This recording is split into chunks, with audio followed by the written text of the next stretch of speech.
Arun music से जुड़े रहने के लिए हमारे चैनल को सब्सक्राइब करें तथा बेल आइकन को दबाना ना भूलें।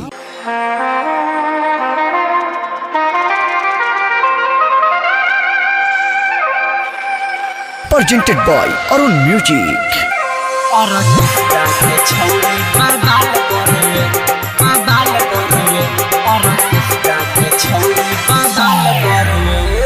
ऊपर का 36 से नीचे का 32 देखो देखो देखो रे।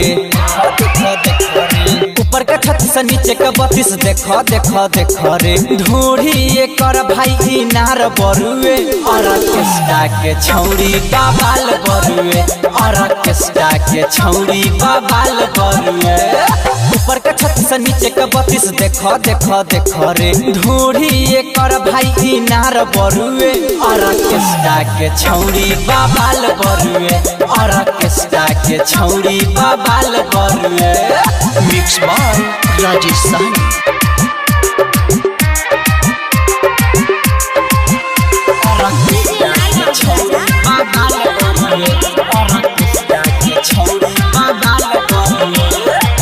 बंगाल से आइल बिया नाचे समस्तीपुर में कैले बाबा। समस्तीपुर में कैले बाबा। हाँ बंगाल से आइल बिया नाचे समस्तीपुर में कैले बाबा। नाचत नाचत जवना से एकर चुअता बेह टप टप पसीना।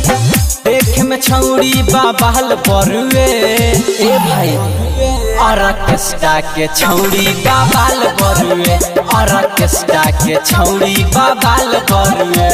Presented by Arun music.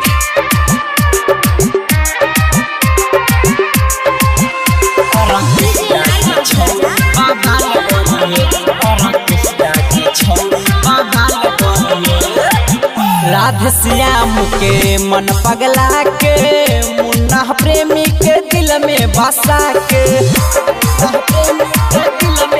हाँ हाँ राधे श्याम के मन पगला के मुन्ना प्रेमी के दिल में बसा के।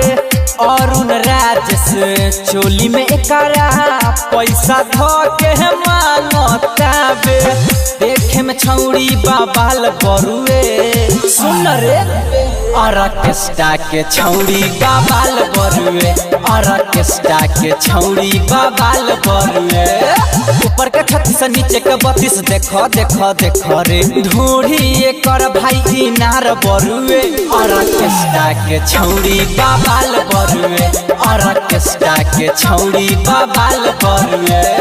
ऊपर का 36 से नीचे का 32 देखो देखो देखो रे। ढूढ़ी ये कर भाई नार बरुए और किस्टा के छौड़ी बाबाल बरुए और किस्टा के छौड़ी बाबाल बरुए।